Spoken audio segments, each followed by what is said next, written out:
வாய் பேசும். நீ இருதயத்துல என்ன வச்சிருக்க இயேசுக்காக நன்றி சொல்லுங்கன்னு என்ன செய்யறோம்? வாயை இருக்க மூடிக்கணும். பிசாசு என்ன செஞ்சிருது? உன் வாயை பேஸ்ட் போட்டு ஒட்டி கட்டி வச்சிருக்கு. சோத்திரம் சொல்லுங்க, நன்றி சொல்லுங்க, பாடுங்க. எதுக்கு சொல்றான்? இந்த லூசா பிடிச்சிருக்கு. உங்களுக்குள்ளாக இருக்கிற அந்த அந்தகார இருள் நீங்குவதற்கு தான் சொல்றோம்.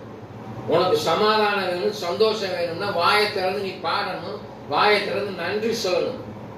நன்றி சொல்ல சொல்லதான் என்ன செய்யும்? உனக்குள்ளாக இருக்கிற அசுத்தங்கள் போகும். இல்லையா?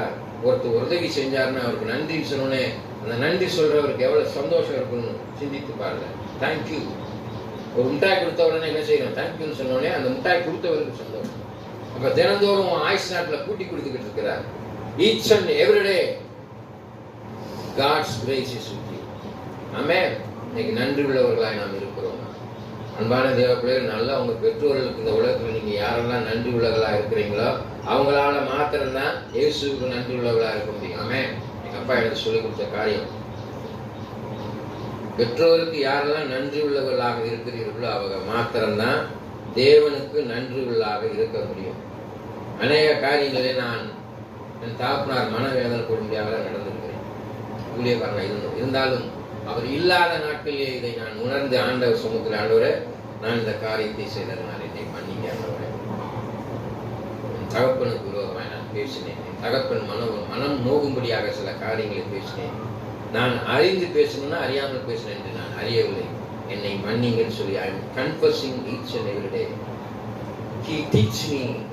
தகப்பனார் கற்றுக் கொடுக்க போகிறார். அவர் இல்லாத போது தான் அவருடைய அருமை தெரியும். ஆமென். அதனால இயேசு இப்போ உங்கள்கிட்ட இல்லை. இயேசு உங்களுக்காக எதை சொல்றேன்? எதுக்கு இதை நான் சொல்றேன்? இயேசு இப்போ நீங்க பார்க்க முடியாது, பார்க்கல. ஆனா உனக்காக ஒருத்தர் செத்து இருக்கிறார், மரித்திருக்கிறார். நன்றி உள்ளவர்களாக இருங்க. மேல போகும்போது தான் உங்க கணக்கு எத்தனை புத்தகம் திறக்கப்படும் இல்லையா? எத்தனை புத்தகம் திறக்கப்படும்னு சொல்லுங்க. 1 திறக்குமா, 2 திறக்குமா, 3 திறக்குமா? சொல்லுங்க. புஸ்தகங்கள் திறக்கப்படும். வெளிப்படுத்தின சுவிசேஷத்துல போட்டுருக்கு. 3 புஸ்தகங்கள் திறக்கப்படும். படிச்சுக்கோங்க. கிறிஸ்தவனா இருக்கிறீங்க, நீங்க வேதத்தை வாசிக்கணும். If you are a Christian you have to read the Bible. ஜீவ புஸ்தகம், கணக்கு புஸ்தகம், ஞாபக புஸ்தகம் என்று சொல்லி 3 புஸ்தகங்கள் திறக்கப்படும். Praise father. புஸ்தகத்தில் உன் பேர் எழுதியிருக்கணும். நீங்க என்னென்ன தப்பு செஞ்சேன்னு அதில் எழுதியிருக்கணும். எந்த நேரத்தில் நீ தப்பு செஞ்சேன்னு ஞாபக புஸ்தகம் அங்கே சொல்லப்பட்டிருக்கும். இறுதியாக உன்னுடைய பெயர் ஜீவ புஸ்தகத்தில் இருக்கப்படுமானால் நீ பரலோகத்திற்கு செல்ல முடியும். ஆமென். அது